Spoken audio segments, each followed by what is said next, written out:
if you really love baseball, the culture here in the United States and of course in Japan, it's very similar regarding how much we love this particular sport. When you get a chance to work and be with somebody like Sho on a daily basis, I think it's easy to all of a sudden get to the point where it becomes routine. Of course he does both. Of course he's really good at both.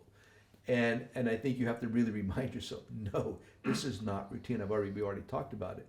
It's not routine. This is so unique. It's so different. And really, so when he's pitching, stop and really watch this. When he's hitting, stop and really watch. When he's on the bases, stop and really watch this. It's different. It's just different. So having had the opportunity to work with him and get to know him, I mean, I feel fortunate. It's a part of my baseball background now that not many can say. I do believe our relationship was unique.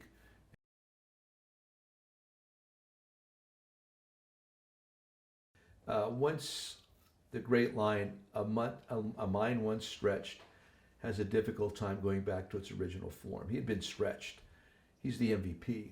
I want to do that again and again and again. And that's, listen, there's the Michael Jordans of the world, there's the Cal Ripkens of the world, the Tom Bradys of the world. Guys that are able to see with first-time eyes, feel with first-time passion on an annual basis, regardless of what they had accomplished the year before. And that's who he is. He's never going to be satisfied. He's never going to rest on his laurels. He's here for a reason. He likes his position in the industry, in the world of baseball, and he knows how hard it is to maintain it, the work that is necessary, and that's what I saw. I just saw. I'll show you. I can do this again.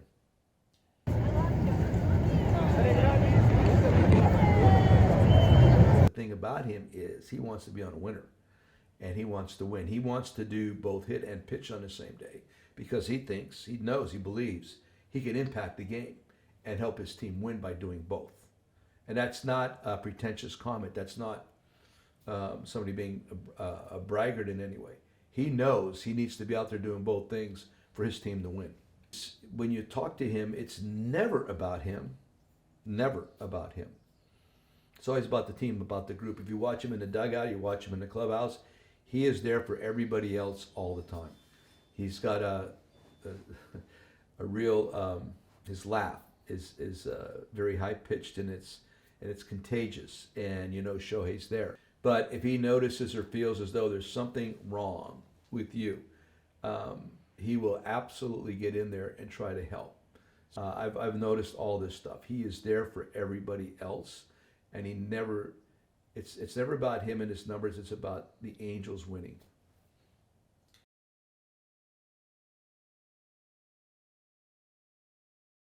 You always see them when he gets on base. They always want to go up and give him a pat on the back, nice going, and he always seems to be saying something to them. I'm curious what he's saying all the time. It's just probably very short, but you see he smiles easily. And that's another point. It's a game. It's a game, and he gets it's a game. It's not life and death. It's a game, and he gets that.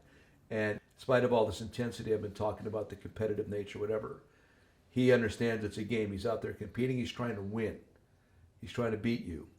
And I think that's one of his most endearing and strongest qualities, is that he understands the difference between what's really important in life and this is a game.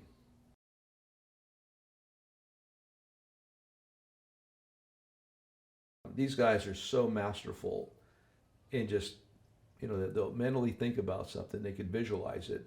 They might get a hint or a tip from somebody, whether it's a coach or another player, and they'll go out there and they'll just do it like better than anybody else.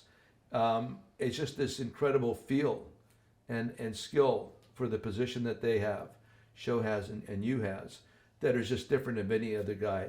Not afraid to try, but then again, some of us are so limited in our abilities to do things that we wouldn't even attempt to do that with maybe without an entire off season of working on it.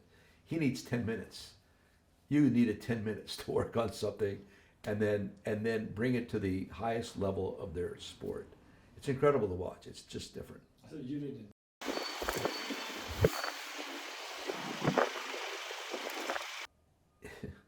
wants to be everything. He wants to have it all because he can.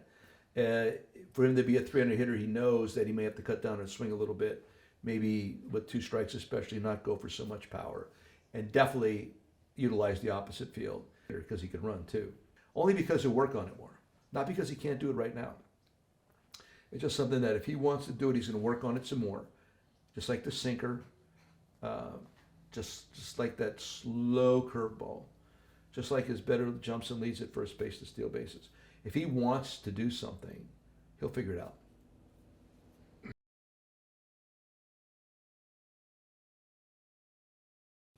He's always aware of his surroundings. He's always aware. It's just that he's coming into a new country, a new culture, new language, new food, new everything, and he definitely wants to fit in. He does not want to be a distraction in any way. And he does, I think what he's talking about there, he does not, by doing 2 things, he might be limiting somebody else's opportunity to play. But at the end of the day, he also knows by him doing 2 things, the team has a better chance of winning. So he's just doing it the right way. He's not coming in there real loudly. He's not pushing his way in there. He's kind of coming in there slowly and watch me, I can do this. And he's showing you what he can do to the point where there's not going to be any argument. Of course, we want you to do both. So he's smart. He's smart, man. He evaluates situations really well, and he trusts his instincts, which I think are fabulous.